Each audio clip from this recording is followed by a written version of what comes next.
आज हमारी rank battles का फाइनल राउंड, तो ये वीडियो थोड़ी सी लंबी जरूर होने वाली है। और यहाँ हमने शुरू कर दिया अपनी रॉयल चैंप वॉक, क्योंकि मैं टारगेट करने वाला हूँ अपने मोनोलिथ को। यहाँ हमारे टारगेट बिल्कुल ही चेंज हो जाएंगे, लेकिन रुको दोस्तों, यहाँ हमें लूप होल नजर आ रहा है। यहाँ हमें थोड़ा संभाल के अटैक करना जरूर पड़ेगा। यूज करता हूँ मैं अपने रॉयल चैंप का फ्रॉम द मोनोलिथ साइड। हमारे सुपर एथिस बाहर ही टहलने लगे हैं, तो हमें यहाँ 3 स्टार मिलना बहुत ही मुश्किल हो जाएगा। बात यहाँ ये भी आती है कि लास्ट ओपोनेंट हमारा होने के वाला है दोस्तों, क्योंकि लास्ट ओपोनेंट अगर हार्ड हुआ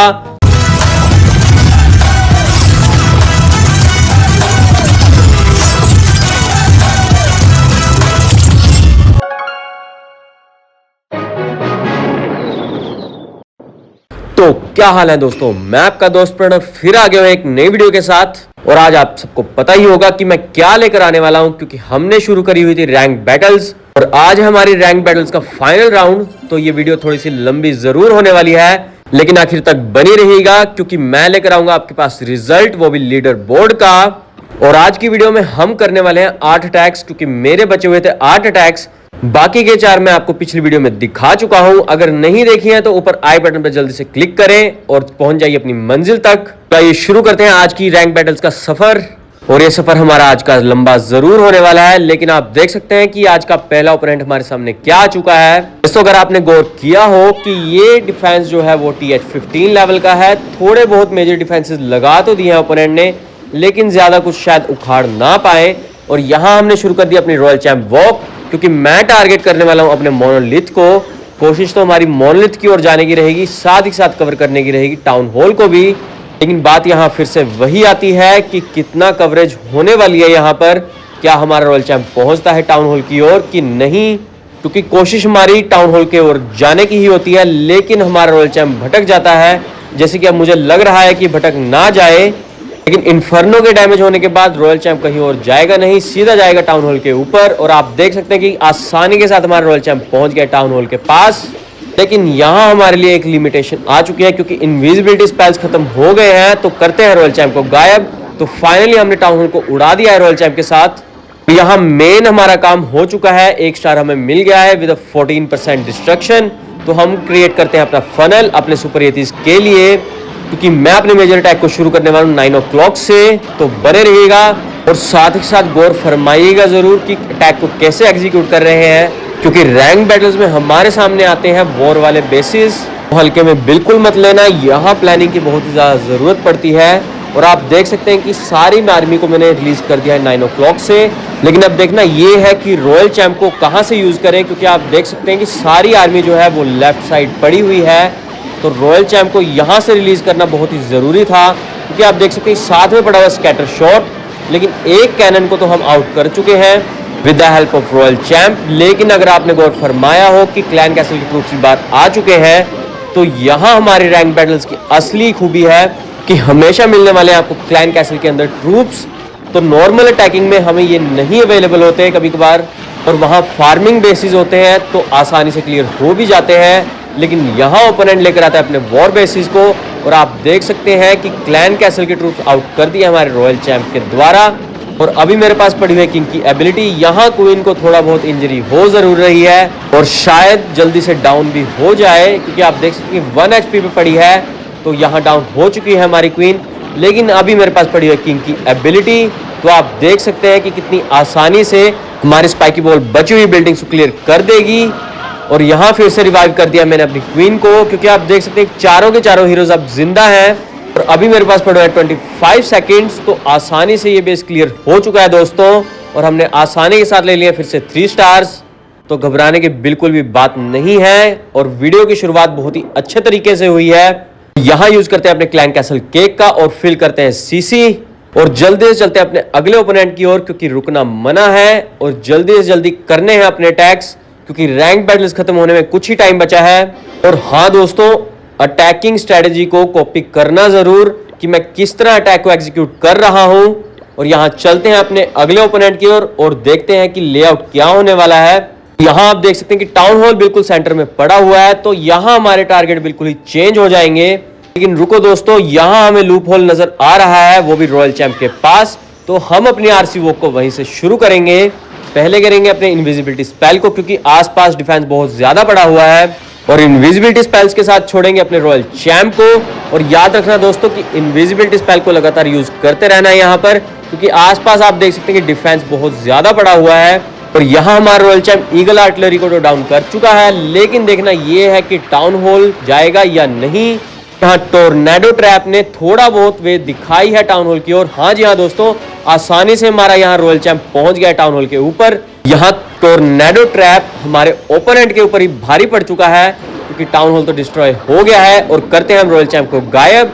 लास्ट इनविजिबिलिटी को मैंने बचाया जरूर, क्योंकि टाउन हॉल का पॉइजन खराब करता। और यहाँ यूज करते हैं अपनी फनलिंग का, तो यूज करें हैं मैंने अपने येती एंड सुपर येती को। तो आप देख सकते हैं कि अटैक कहाँ से शुरू हो रहा है।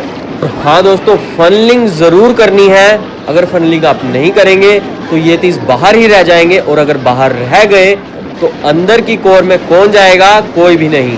तो इस बात का ध्यान आपको रखना पड़ेगा कि आसपास की बिल्डिंग्स को जल्दी से क्लियर करना है। और आप देख सकते हैं कि किंग एंड क्वीन को मैंने कहां से रिलीज किया है। हाँ, क्वीन हमारी थोड़ी भटकती हुई नजर आ जरूर रही है, लेकिन किंग वो स्लॉट लेकर जाएगा अपनी स्पाइकी बॉल के साथ। लेकिन अब देखना ये है कि हमारे रॉयल चैम्प को कहां से रिलीज करें। और आप देख सकते हैं कि मैंने मिडल से यूज किया है, क्योंकि स्कैटर शॉट को कंप्लीट करना बहुत जरूरी रहेगा यहाँ पर, क्योंकि स्कैटर शॉट बहुत ज्यादा डैमेज देता है। और आसपास हमारे सुपर येतीस भटकेंगे नहीं उसके, क्योंकि बिल्कुल ही वॉल्स के अंदर कैद किया हुआ हमारे स्कैटर शॉट को, क्योंकि ओपोनेंट को भी पता है कि स्कैटर शॉट की पावर बहुत ज्यादा है। हमारा यहाँ रॉयल चैम्प सब कुछ संभाल लेगा। और इनविजिबिलिटी स्पेल का मैंने साथ ही यूज किया है, ताकि रॉयल चैम्प को ज्यादा डैमेज और ना हो। और अगर आप गौर फरमाएं कि मेरे अभी 3 हीरोज बाकी हैं, जिसमें से एक की एबिलिटी भी बाकी है, और अभी पड़ा हुआ है एक रिवाइव स्पेल भी, तो हमारे पास टोटल 4 हीरोज पड़े हुए हैं। लेकिन यहाँ हम इंतजार करेंगे रॉयल चैम्प का भी, लेकिन जरूरत नहीं पड़ने वाली है, क्योंकि सारा का सारा डिफेंस क्लियर हो चुका है। क्लियर करनी है तो नॉर्मल बिल्डिंग्स। हमारा टाइम स्लॉट आप देख सकते हैं कि अभी 45 सेकंड्स पड़े हुए हैं, तो आसानी से हमने इस बेस को क्लियर कर दिया है।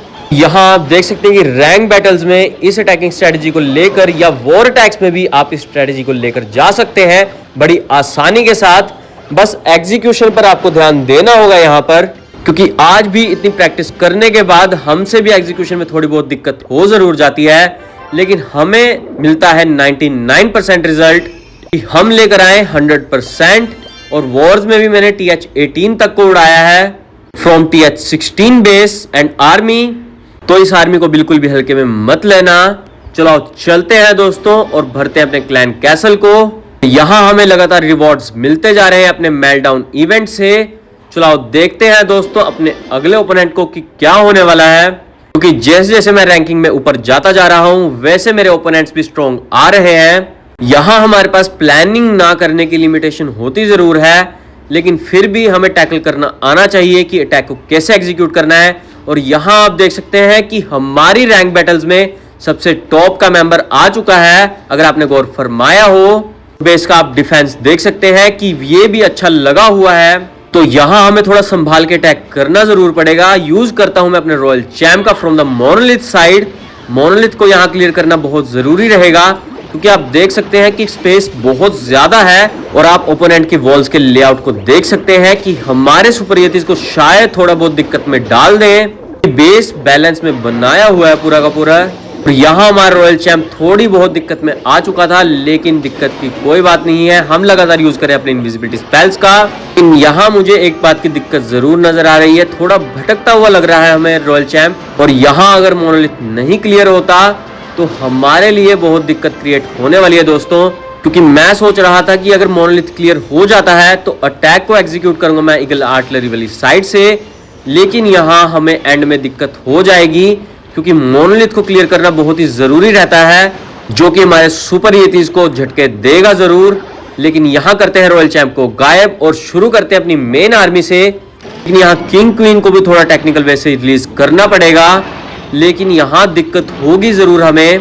तो मैंने ऐसे रिलीज किया अपने किंग क्वीन को ताकि वो हमारे सुपर येतीस के साथ बाद में मिल जाए। तो यहाँ क्रिएट करते हैं अपने फनल को फ्रॉम द 12 o'clock, क्योंकि मैं सुपर येतीस को 12 o'clock से रिलीज करने वाला हूँ। यहाँ अगर आपने गौर फरमाया हो कि किंग क्वीन हमारे मोनोलिथ के पास पहुंच जरूर गए हैं, लेकिन किंग को बार बार झटके लग रहे हैं। और साथ ही मैंने रिलीज कर दिया अपने रॉयल चैम्प को भी, तो देखते हैं कि डिस्ट्रक्शन किस लेवल का रहने वाला है यहाँ पर, क्योंकि मुझे बेस थोड़ा मिक्सड अप लग जरूर रहा है। देखते हैं 3 स्टार हो भी पाएगा या नहीं। यहाँ हमारे सुपर एथिस बाहर ही टहलने लगे हैं, तो हमें यहाँ 3 स्टार मिलना बहुत ही मुश्किल हो जाएगा कि हमारी किंग भी डाउन हो चुका है और हमारी क्वीन भी डाउन होने लगी है लगभग, और साथ ही के साथ डाउन हो चुका है हमारा रॉयल चैम्प भी। तो यहाँ ये अटैक हमारा 2 स्टार की ओर जा रहा है दोस्तों। तो हाँ दोस्तों, ये है हमारा वो 1% अटैक कि हमारे सुपर एथिस यहाँ बाहर ही भटकने लगे हैं। तो दिक्कत हो गई है हमें बिल्कुल ज़्यादा ही, कि अब मुझे समझ में नहीं आ रहा कि मैं रिवाइव किसको करूं। यहाँ सुपर एथिस के ऊपर आ तो चुका था हमारा स्कैटर शॉट, लेकिन यहाँ दिक्कत और हो चुकी है, क्योंकि मैं सोच रहा था कि सुपर एथिस का बेस बनाकर मैं अपने रॉयल चैम्प को रिलीज कर दूंगा, लेकिन रॉयल चैम्प जल्दी डिस्ट्रॉय हो जाएगा क्योंकि उसकी भिड़ंत हो गई है हमारे मीनियन प्रिंस के साथ। मीनियन प्रिंस तो बख्शने नहीं वाला, ना ही हमारे सुपर एथिस को और ना ही बख्शा इसने हमारे रॉयल चैम्प को भी।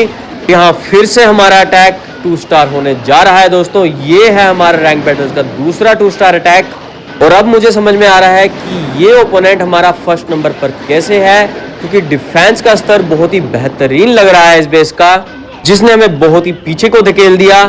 लेकिन दिक्कत की कोई बात नहीं है, क्योंकि ये दूसरा ही हमारा 2 स्टार अटैक था और हमने परसेंटेज भी अच्छी ली है दोस्तों। मैंने अब ये रखता है कि हम आने वाले अटैक्स में हमारे पास ओपोनेंट क्या आने वाला है, क्या पता इससे भी खूंखार आए। अब हमारा फोकस स्ट्रिक्टली रहना चाहिए 3 स्टार की ओर, क्योंकि अगर हमसे एक भी भूल हुई तो हमारा रैंक बिल्कुल ही डाउन चला जाएगा और हम कवर नहीं कर पाएंगे इस रैंक बैटल्स को, और हमारी लीग भी डाउन हो सकती है दोस्तों। तो चलते हैं दोस्तों अपने अगले ओपोनेंट की ओर और देखते हैं कि क्या रहने वाला है। और यहां आप देख सकते हैं कि लेवल हमारा पहुंच गया 47 पे। तो हम लगातार ऊपर जाते जा रहे हैं और हमारे पास पड़े हुए हैं सिर्फ 20 घंटे। तो मुझे ये टैक्स को क्लियर करना पड़ेगा जल्दी से जल्दी। और अब हम चलते हैं अपने नेक्स्ट ओपोनेंट की और देखते हैं कि क्या ओपोनेंट होने वाला है। और आप देख सकते हैं कि ओपोनेंट का बेस और डिफेंस जो है वो ऑलमोस्ट लग रहा है TH15 लेवल का, सिर्फ टाउन हॉल ही लग रहा है यहाँ पर मुझे TH16 का। तो यहाँ आसानी हमें थोड़ी मिलने जरूर वाली है, लेकिन देखना यहाँ ये है कि अटैक को कहां से शुरू करें। मैं सोच रहा हूँ ईगल आर्टिलरी को पहले क्लीन कर दें, क्योंकि टाउन हॉल तो हमारा सेंटर में पड़ा हुआ है। यहाँ सिर्फ ईगल आर्टिलरी है जो कहीं भी हमारे ट्रूप्स को डैमेज दे सकती है। तो हम करेंगे ईगल आर्टिलरी को सबसे पहले वैनिश।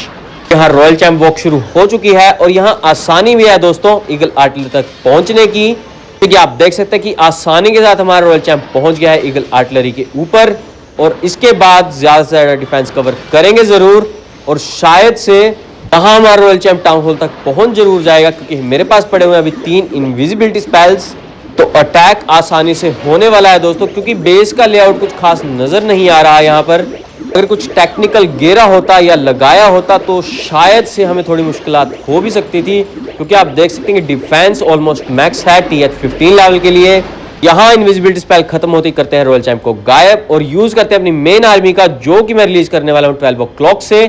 लेकिन पहले यूज करना है अपनी फनलिंग का दोस्तों, कि फनलिंग के बिना हमारे सुपर एथिस बाहर ही रह जाएंगे, जो कि आपने देखा होगा पिछले अटैक में कि बाहर रहने पर क्या होता है, आते हैं सिर्फ 2 स्टार्स। दूसरे मैंने 3 o'clock से रिलीज किया अपने किंग एंड क्वीन को, ताकि वो वहां के डिफेंस को आसानी से संभाल ले। डिफेंस कुछ खास नजर नहीं आ रहा है वहां पर जो हमारे किंग एंड क्वीन को लेकर जा सके, लेकिन देखना ये है कि कितनी देर सर्वाइव करते हैं।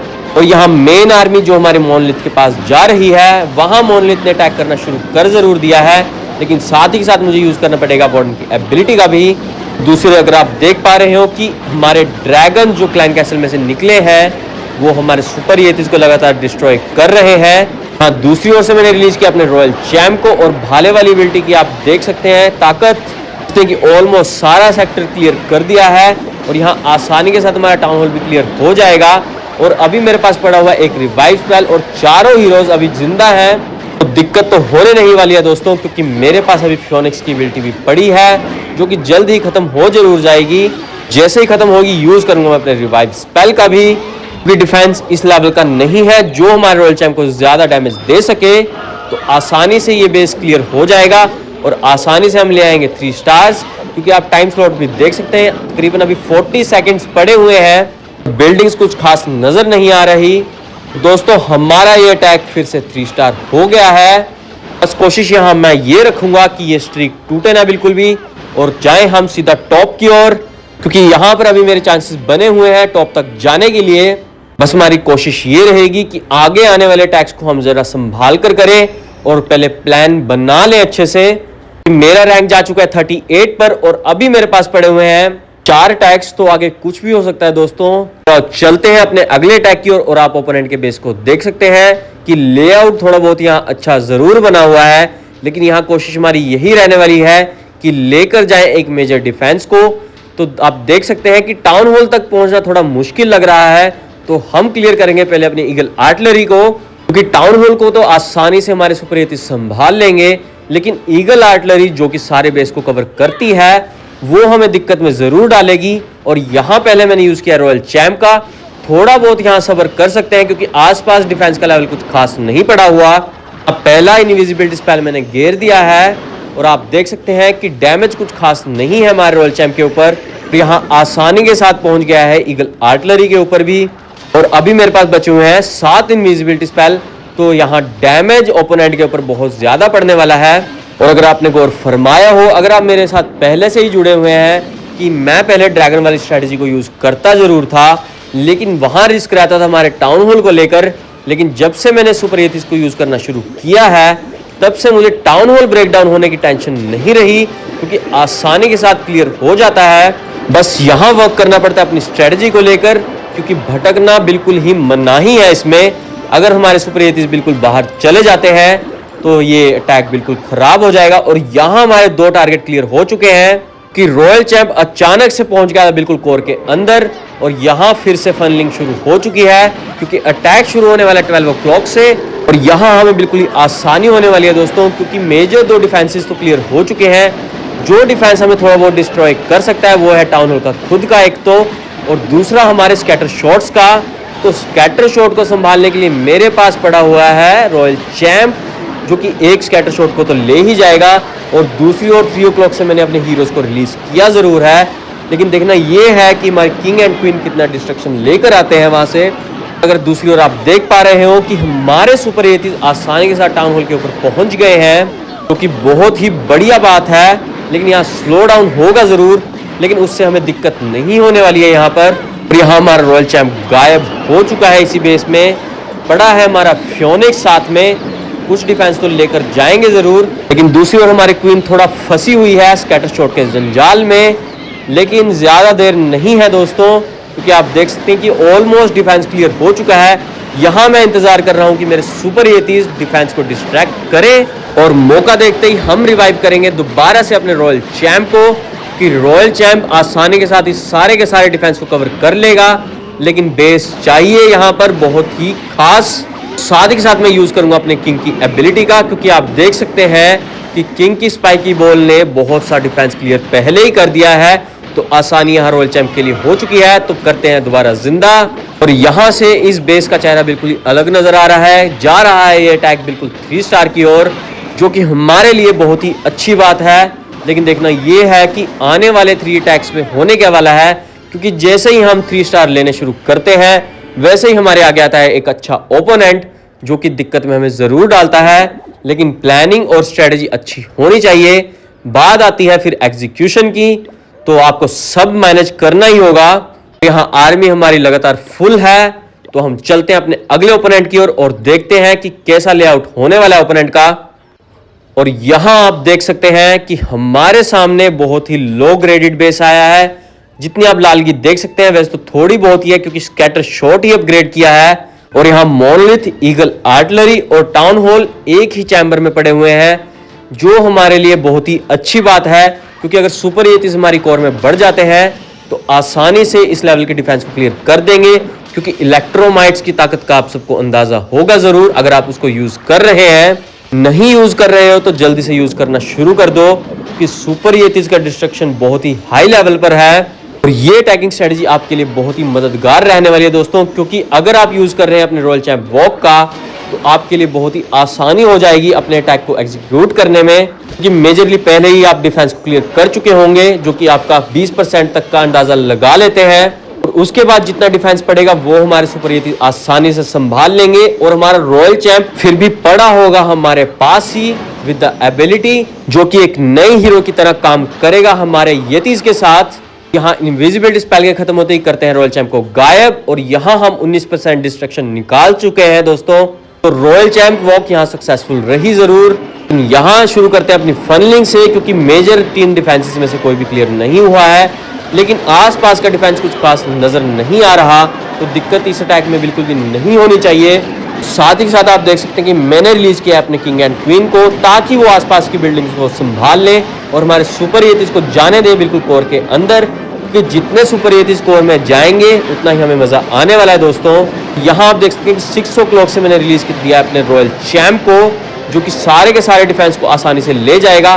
खासकर हमारा स्कैटर शॉट ले जाना बहुत ही जरूरी रहेगा यहाँ पर, कि उसका डिस्ट्रक्शन बहुत ही नेक्स्ट लेवल जाता है। लेकिन यहाँ वॉल्स की तरफ से अगर आप देखें तो वॉल्स यहाँ बहुत ही लो लेवल की पड़ी थी, जिसने कि हमारे ट्रूप्स को बिल्कुल ही आसानी कर दी कि वॉल्स हमारी आसानी से डिस्ट्रॉय हो रही हैं और हमारे ट्रूप्स को बिल्कुल भी मुश्किल नहीं हो रही है यहाँ अटैक करने में। और यहाँ रॉयल चैंप के डिस्ट्रॉय होते यूज करता हूँ साथ ही के साथ अपने रिवाइव स्पेल का, कि डिफेंस को निपटाना बहुत ही जरूरी रहेगा यहाँ पर। अभी भी थोड़ा बहुत पड़ा जरूर है, लेकिन साथ ही मैंने यूज किया अपनी क्वीन की एबिलिटी, जिसकी जरूरत नहीं थी। लेकिन अगर आप देखें तो साइड पे हमारे सीसी के ट्रूप्स भी बाकी हैं, क्योंकि हमारी आर्मी को डिस्ट्रॉय करने में लगे जरूर हुए हैं। इसको हमारा रॉयल चैंप आसानी से संभाल लेगा दोस्तों। दूसरी ओर की बिल्डिंग्स को हमारी क्वीन संभाल लेगी। तो यहाँ रहा हमारा थर्ड लास्ट 3 स्टार अटैक, और अभी मेरे पास पड़े हुए हैं 2 अटैक्स। देखते हैं कि क्या होने वाला है और क्या सिनेरियो रहने वाला है इस अटैकिंग का। लेकिन अगर आपने गौर फरमाया हो कि इस अटैक्स को 99% सक्सेस रेट देना बिल्कुल ही जायज रहेगा यहाँ पर, कि लगातार मैं लेकर आ रहा हूं आप सबके लिए 3 स्टार्स, और यहाँ लगातार हमारा रैंक ऊपर भी जा रहा है दोस्तों, जिससे कि हमारी लीग वालों को थोड़ी बहुत दिक्कत होगी जरूर। और यहाँ आप देख सकते हैं हमारा आज का सेकंड लास्ट ओपोनेंट। बेस का लेआउट बहुत बेहतरीन लग जरूर रहा था, लेकिन यहाँ टाउन हॉल को कवर करना बिल्कुल ही आसानी हो जाएगी, क्योंकि टाउन हॉल पड़ा है एक ही कॉर्नर में, और साथ ही के साथ जाएगा हमारा स्कैटर शॉट। लेकिन यहाँ थोड़ी मुश्किल होने वाली है, क्योंकि टाउन हॉल के ब्रेकडाउन होते ही आएगा उसमें से पॉइजन, तो हमें यहाँ रॉयल चैंप को जल्दी गायब करना पड़ेगा दोस्तों। लेकिन दिक्कत की कोई बात नहीं है दोस्तों, क्योंकि रॉयल चैंप अभी चलेगी, और लेकिन विद इन द अटैक यहाँ करते हैं रॉयल चैंप को गायब। और यहाँ आप देख सकते हैं कि अटैक को हम कहां से शुरू करने वाले हैं। शुरू करेंगे इसको 12 o'clock से, क्योंकि वहां पड़ी हुई है ईगल आर्टिलरी और उसको डैमेज करना बहुत ही जरूरी रहेगा यहाँ पर। तो फनलिंग हमने शुरू कर दिया दोस्तों, यूज करने अपने सुपर येतीस फ्रॉम द 12 o'clock। साथ ही फनलिंग को और गहरा करने के लिए यूज किया मैंने अपने किंग एंड क्वीन को, और यहाँ साथ ही के साथ क्लैन कैसल की ट्रूप्स भी पुलिंग हो जाएगी क्वीन के द्वारा। वैसे तो यहाँ पर डिफेंस का लेवल कुछ खास नजर नहीं आ रहा है, मुझे तो समझ में नहीं आ रहा कि ओपोनेंट इस लीग तक पहुंचा कैसे, शायद से अटैकिंग के बेस पर।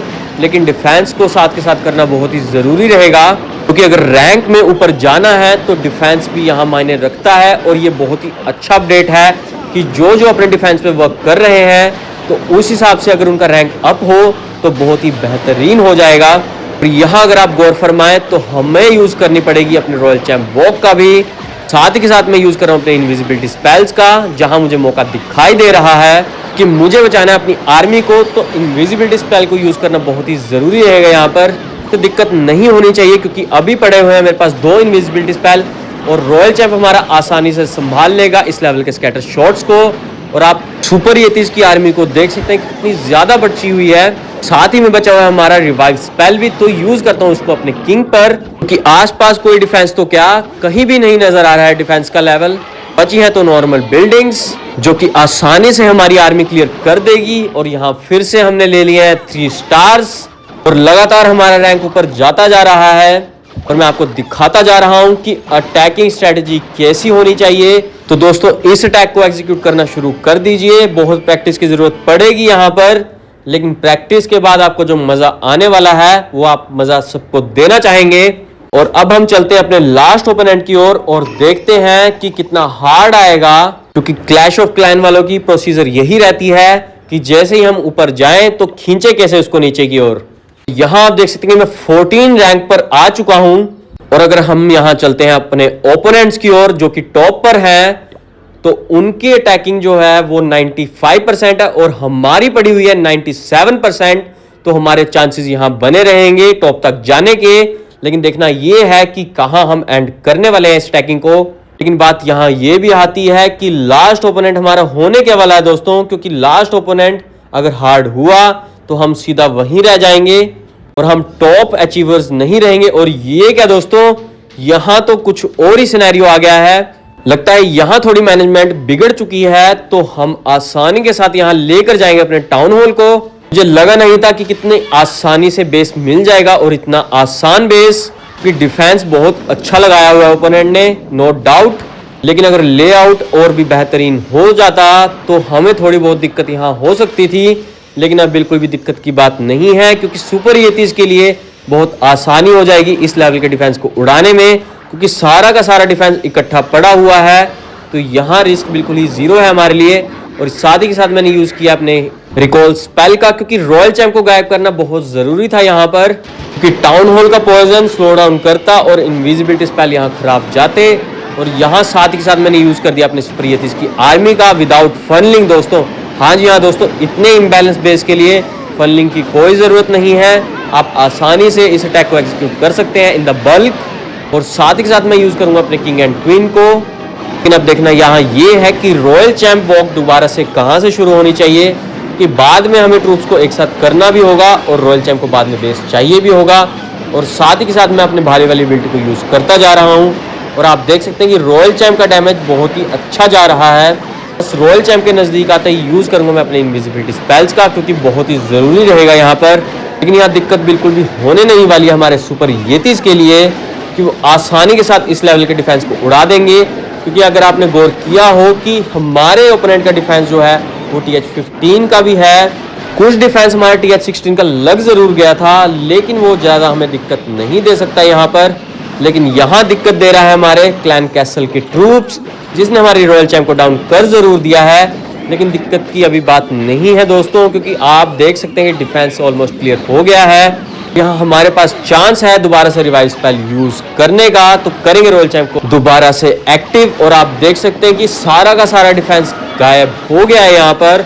यहाँ मुझे बहुत ही अफसोस हो रहा है कि काश मैं 2 अटैक अपने 2 स्टार ना लेकर आता, कि वो बेस कुछ खास नहीं थे। लेकिन हमसे थोड़ी एग्जीक्यूशन की दिक्कत हुई यहाँ पर। यहाँ आसानी के साथ फिर से हमने जोड़ लिया 3 स्टार्स, और रैंक हमारा देखते हैं क्या रहने वाला है दोस्तों। मैं आपको लेकर चलता हूं अपने लीडर बोर्ड की ओर, लेकिन यहाँ पहले अपने रिक्वेस्ट कर लेते हैं, क्योंकि क्लैन कैसल को भरना बहुत जरूरी रहेगा। साथ ही साथ दोस्तों अपने मेल्टडाउन इवेंट को पूरा करके रहे, क्योंकि स्टैचू मिलने के बाद हमें मिलने वाले हैं 1015 मेडल्स, जो कि बहुत ही बेनिफिशियल बात है हमारे लिए। इससे हम क्लेम कर पाएंगे और भी ज्यादा रिवॉर्ड्स। और आप देख सकते हैं कि हमारी प्लेस आई है 4th नंबर पे। और अब यहां सिर्फ बात आती है डिफेंस को लेकर, क्योंकि आप देख सकते हैं कि जो दूसरे और तीसरे नंबर पर है उन पर डिफेंस हुए हैं सिर्फ 8, और हमारे ऊपर हो चुके हैं 9 अटैक्स। तो यहां हमारे चांसेस अभी बाकी हैं दोस्तों कि हम रैंकिंग में थोड़ा बहुत ऊपर जा सकते हैं, लेकिन वो मैं लेकर आऊंगा आपको नेक्स्ट वीडियो में। तो दोस्तों आपसे एक बहुत ही महत्वपूर्ण सवाल है कि आपको ये अटैक स्ट्रेटेजी कैसी लगी दोस्तों। हालांकि कुछ ने इसे ट्राई करना शुरू कर जरूर दिया होगा, लेकिन जिन्होंने नहीं ट्राई किया है तो इसको ट्राई करके देखना जरूर, बहुत ही मजा आने वाला है। कि आप इस अटैकिंग स्ट्रेटेजी से TH18 लेवल के डिफेंस को उड़ा सकते हैं बड़ी आसानी के साथ। बस एग्जीक्यूशन में थोड़ा बहुत देखना होगा यहाँ पर, और जितना ज्यादा आप प्रैक्टिस करेंगे उतना ही आपको मजा आने वाला है। और दूसरी ओर हमारी वॉर शुरू हो चुकी है, तो अगली वीडियो हमारी वॉर से रिलेटेड होने वाली है दोस्तों। तो बने रहिएगा और खेलते रहिए clash of clan. I hope कि आपको आज का वीडियो बहुत ही पसंद आया होगा। पसंद आया है तो please like this video, and और ऐसी मजेदार वीडियोस देखने के लिए प्लीज सब्सक्राइब माय चैनल, जिसका नाम है सैबियो गेमिंग। बस दबा दो उस लाल बटन को दोस्तों, जल्दी से जल्दी, और जितना हो सके उतने ज्यादा सब्सक्राइब करें, कि मैं आपके लिए लेकर आता हूँ ऐसी मजेदार वीडियोस। तो स्टे ट्यून्ड। आज के लिए बस इतना ही। मैं आपसे मिलता हूं अपनी अगली वीडियो में। जय हिंद दोस्तों।